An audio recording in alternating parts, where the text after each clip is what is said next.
et bienvenue sur ma chaîne La Bibliothèque d'Emilia. Aujourd'hui on va parler des sorties d'avril qui me font de l'œil et il y en a quand même pas mal, donc on va commencer tout de suite. En tout premier, et là je fais une exception à mon principe auquel je ne mets pas de suite de saga quand je ne suis pas à jour.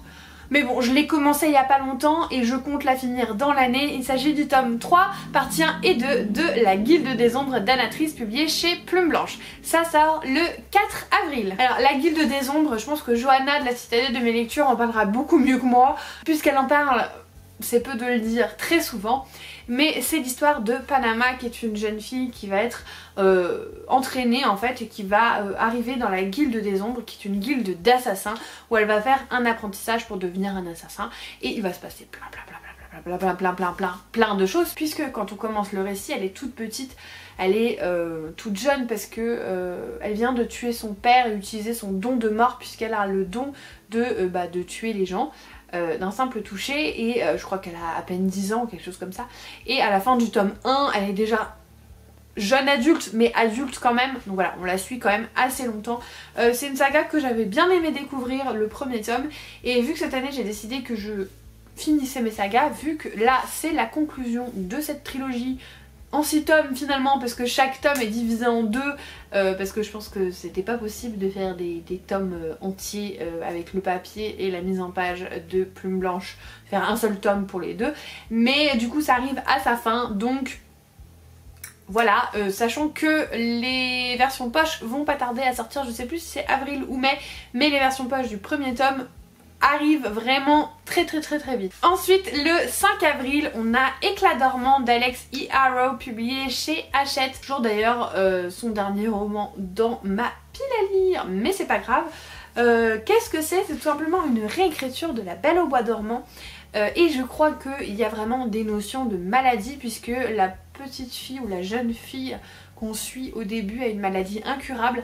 Alors je suis très intriguée de savoir comment ça va être intégré dans une réécriture de conte, magie, hein, fantastique, mais voilà, je trouve ça très sympa. Je sais qu'en ce moment elle s'est lancée sur les réécritures de contes, donc ce serait pas étonnant qu'il y en ait d'autres qui arrivent par la suite, qui soient traduits en tout cas, mais voilà, moi les réécritures de contes ça me parle à chaque fois. C'est vrai que La Belle au bois dormant, j'ai l'impression qu'on a quand même peu de réécritures là-dessus, c'est souvent toujours les mêmes choses, La Petite Sirène, La Belle et la Bête, un petit peu Cendrillon et encore, mais La Belle au bois dormant, j'avoue que c'est quand même pas ce qu'on voit le plus. Je parle évidemment pas des collections Disney qui sont faites exprès, mais je parle vraiment d'autres livres qui sont inspirés du conte originel, et voilà, donc ça m'intéresse. J'adore les réécritures de contes, vous le savez. Donc ça sort le 5 avril. Le 12 avril sort Le Traducteur des Lettres d'amour de Lynn Kutsukake, publié chez Faubourg Marigny. Vous le savez, je suis partenaire avec Faubourg Marigny cette année, donc j'ai les preuves non corrigées que je lirai très bientôt. J'essaye de les lire vraiment au plus près de la publication, comme ça je vous fais un post le jour de la publication, c'est encore frais, et puis je peux vous en parler en update vidéo à peu près autour de sa sortie. Donc voilà, celui-là je l'ai depuis un petit moment dans ma palle, mais je le lirai juste avant sa sortie, donc sûrement début avril.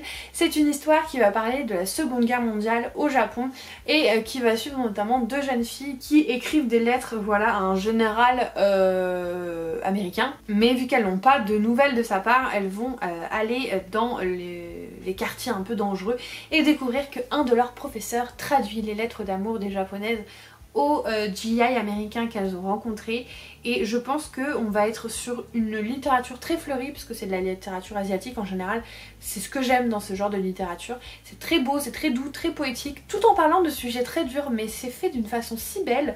J'aime beaucoup la littérature asiatique, notamment à cette période de l'année.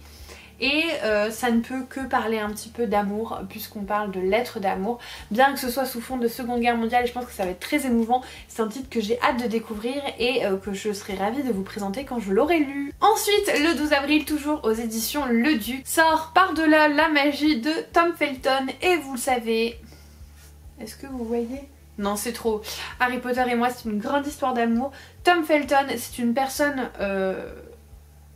hormis l'acteur que j'apprécie beaucoup, je le trouve très humble, très terre à terre. J'adore suivre ses lives sur Instagram, il en fait plein où juste il joue de la guitare, voilà, il est bien, il est plein d'autodérision et il a beaucoup d'humour et moi j'aime beaucoup cette personne là. Du coup j'ai hâte de pouvoir lire ses mémoires parce que ben je suis super intéressée au-delà du côté Harry Potter, mais parce que vraiment j'aime beaucoup sa personnalité. Donc c'est un récit qui me tente énormément. J'attendrai peut-être qu'il sorte sur Audible pour l'écouter en livre audio parce que j'aime bien écouter les biographies en livre audio, mais voilà, c'est un titre qui me fait vraiment de l'œil. Donc voilà, ça sort le 12 avril. Le 12 avril, toujours, mais chez Hauteville, cette fois, sort Le Chant des déesses de Claire North. C'est une réécriture de l'Odyssée hein, avec Ulysse, mais du point de vue de Pénélope quand son mari est parti et avec tous les prétendants qui se pressent un petit peu à sa porte pour essayer d'avoir ses faveurs. Vous l'avez vu sûrement partout sur Instagram parce qu'ils sortent une très belle édition reliée, mais j'en ai pas entendu que de très bons retours depuis. Après c'est de la mythologie grecque donc j'ai vraiment envie de me faire mon avis là-dessus parce que j'adore la mythologie grecque depuis toute petite. Mon dessin animé préféré c'était Hercule et ça a commencé ma passion pour les mythes grecs. Du coup j'ai vraiment envie de me plonger là-dedans, même si du coup j'irai peut-être avec un petit peu moins d'espoir et d'attente. Ouais, je serai peut-être un peu plus réservée sur mes attentes, ce qui fait peut-être que j'aurai une très bonne lecture finalement. Mais c'est un titre qui me fait très envie parce que l'Odyssée, c'est un écrit que j'ai lu en entier quand j'étais au collège, oui. Et du coup j'aimerais bien redécouvrir une version un peu plus moderne. Je sais qu'à chaque fois que je lis des écrits, surtout ceux de Madeline Miller, voilà, c'est toujours banco, même si là du coup je serai un peu plus réservée, mais ça m'intéresse, donc voilà, ça sort le 12 avril. Le 12 avril, toujours aux éditions Nami, sort Le Restaurant des recettes oubliées. C'est écrit par Hisashi Kashiwai et c'est une histoire qui m'a parlé quand j'ai lu le résumé. Voilà, j'aime bien de temps en temps aller au-delà des maisons d'édition que je lis tout le temps, et de temps en temps voilà, il y a des couvertures, il y a des noms qui m'appellent et je vais voir le résumé et parfois je suis juste trop happée par le résumé. Là on va suivre deux protagonistes, je ne me rappelle plus des noms, c'est des noms en plus asiatiques donc j'ai beaucoup de mal à les retenir, qui tiennent un restaurant qui s'appelle Le Restaurant des recettes oubliées, et c'est un restaurant qui a pour mission de recréer les plats de personnes qui viennent et qui ne se souviennent plus exactement comment c'est fait, et du coup les deux protagonistes vont faire un petit peu une enquête pour essayer de retrouver les saveurs de ce plat et le recréer pour les personnes, et je trouve ça juste trop chou. En plus j'adore la cuisine donc je pense que c'est un sujet qui va me passionner, et je vous l'ai dit en ce moment, au printemps la littérature asiatique c'est mon dada, pour moi c'est parfait à lire au printemps. Donc c'est un écrit qui vraiment me tente parce que ça va lier à la fois mon amour pour la cuisine et mon amour pour ces plumes qui sont douces, féeriques, poétiques, et qui vont juste en fait parler de petits moments de vie mais les rendre magnifiques. Voilà, c'est ça que je cherche en gros. Le 13 avril va sortir chez De Sexus Il était un cœur brisé. Alors moi je l'ai en version originale, c'est Once Upon a Broken Heart de Stephanie Garber. Ça fait un petit moment que j'ai dans ma pile à lire, j'ai même le tome 2, je sais plus si c'est une biologie ou une trilogie.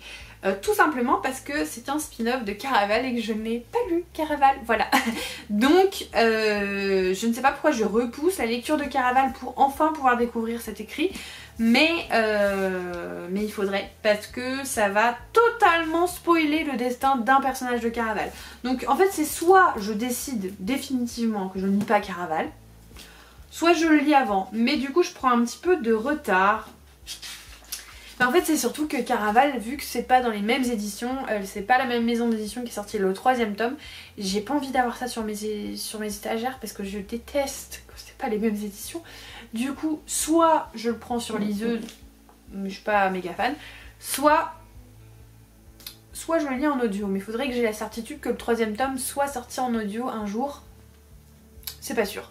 Bref, que de questionnements. Du coup Once Upon a Broken Heart, ça va suivre Evangeline qui apprend que l'amour de sa vie va se marier avec une autre, et du coup elle va faire un petit peu un pacte avec le prince de cœur, et en échange de son aide il va lui demander 3 baisers qui lui seront donnés un petit peu au moment qu'il veut et à l'endroit qu'il veut. Un petit peu comme le slap bet en fait dans How I Met Your Mother, si vous voyez ce que je veux dire. Mais en fait elle va se rendre compte que c'était peut-être pas une bonne idée de faire ce pacte. Comme souvent, hein, les pactes c'est jamais une très très bonne idée en fantasy. C'est, bah voilà, je vous l'ai dit, ça me tente bien, mais d'abord faudrait lire Caraval. Le 16 avril chez Rajo, cette fois-ci, et là je suis encore contente parce que je n'aurai pas à dépenser d'argent, sort 6 couronnes écarlates de Elizabeth Lim. Donc moi je l'ai en version originale, c'est Six Crimson Cranes. Très belle version, voilà, je suis en amour, c'est un des plus beaux livres de ma bibliothèque, il est trop beau. C'est une duologie, j'ai la suite déjà dans ma pile à lire. À la base, je voulais le lire avant la sortie du premier, mais évidemment, comme d'habitude, j'ai fait traîner et je l'ai pas fait. Ah, tout simplement, voilà, je ne l'ai pas fait. Du coup, je pense que la date limite de lecture du deuxième tome, ce sera peut-être quand ils annonceront la sortie du deuxième tome en français, je ne sais pas. En tout cas, c'est un récit que j'ai vraiment adoré et si je ne devais vous recommander un récit de fantasy asiatique, notamment par rapport à celui qui va sortir Lumen, je vous conseillerais plutôt celui-ci ou alors celui qui va sortir en mai qui est Daughter of the Moon Goddess, que je ne me rappelle plus le titre de la traduction parce que celui de Axio j'ai vraiment pas aimé. Je vous laisse faire votre propre opinion, mais j'avais lu celui-là avant et en comparaison il est tellement fade l'autre. Du coup je vous le conseille vraiment, c'est l'histoire d'une jeune fille qui en fait va subir la malédiction de sa vilaine belle-mère puisqu'elle va transformer tous ses frères en hérons. Alors à la base c'est un conte qui n'est pas asiatique d'ailleurs, où ses frères se transforment juste en oiseaux, mais là vu que c'est de fantaisie asiatique, ce sont des hérons. Et à chaque fois qu'elle va ouvrir la bouche, un de ses frères va mourir, du coup elle va rester silencieuse et en même temps elle va s'exiler pour essayer de survivre et de trouver une solution à la malédiction qu'a jetée sa belle-mère. C'est une très belle histoire qui est très Disneyesque, voilà, qui est très fleurie, très jolie, très douce. C'est vraiment la rythmique d'un conte en fait et je pense que ça peut vraiment plaire au plus grand nombre. C'est une très belle histoire et j'ai très envie de lire la suite parce que c'était quand même super chouette. Voilà, faudrait peut-être que je me fasse un résumé spoilant du premier tome quand même parce que j'ai oublié beaucoup de choses, mais c'était vraiment une très belle lecture que je vous conseille vraiment. Voilà, ce mois-ci, celui-là c'est une belle lecture à lire. Le 20 avril sort chez Cherche Midi l'affaire Agatha Christie. C'est écrit par Nina de Gramont et tout ce que j'en sais c'est que c'est une histoire qui va relater la disparition d'Agatha Christie puisque en fait cette autrice qui était très célèbre un jour a appris que son mari voulait divorcer et du coup elle a complètement disparu des radars tellement qu'ils ont organisé des battues. Personne en fait ne sait ce qui s'est passé pendant ces 10 jours où elle a disparu des radars. Et ça, comment dire, ça a nourri quand même plusieurs théories complètement folles et il y a beaucoup d'auteurs qui aiment imaginer ce qui a pu se passer à ce moment-là. J'avais déjà lu un livre de ce genre il n'y a pas longtemps qui était Le crime presque parfait d'Agatha Christie, je crois, quelque chose comme ça. C'était sorti chez Moisson Noir. J'avais été moyennement convaincue, mais je me dis c'était peut-être la plume, mais j'aime beaucoup me replonger dans l'univers d'Agatha Christie puisque c'est un petit peu la reine du cozy crime et du coup j'ai très envie de découvrir ce titre qui sera donc paru chez Cherche Midi. Et enfin le dernier titre sur ma liste prioritaire on va dire, c'est Gods and Monsters de Shelby Mayurine publié chez De Saxus. Ça sort le 20 avril et c'est la fin de la trilogie Serpent and Dove avec le second qui était Blood and Honey.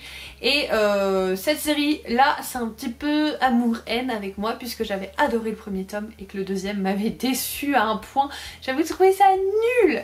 Du coup j'espère vraiment que le troisième tome va remonter un petit peu le niveau et que ça va bien se terminer et que je vais avoir une bonne note positive pour terminer cette saga parce que vraiment j'avais adoré le premier tome. On va suivre Lou qui est une sorcière qui a un personnage que j'adore, qui est drôle, qui est en anglais on dit sassy, c'est vraiment elle a ce bagou voilà que j'adore, je la trouve très drôle. Et à l'inverse en fait vous avez le protagoniste masculin qui lui est très je suis les règles, je suis très austère, très fermée. Et lui il chasse les sorcières et bah, évidemment ils vont tomber amoureux par un quiproquo assez drôle puisque il va être forcé de l'épouser par rapport à la bienséance parce qu'elle va faire quelque chose qui va faire qu'il va être forcé de l'épouser. Et du coup c'est très comique entre eux, mais malheureusement le changement de perspective, le changement de localisation tout simplement et l'avancée dans l'histoire ont fait que j'ai trouvé que leur relation était plus du tout amusante dans le tome 2.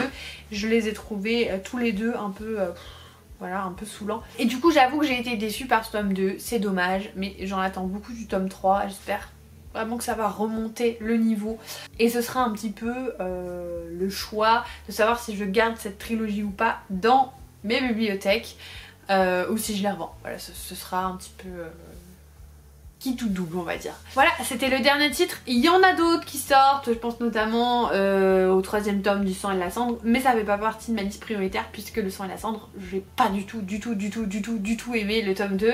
Du coup je suis encore en pleine hésitation, est-ce que je prends le tome 3, est-ce que je le prends pas.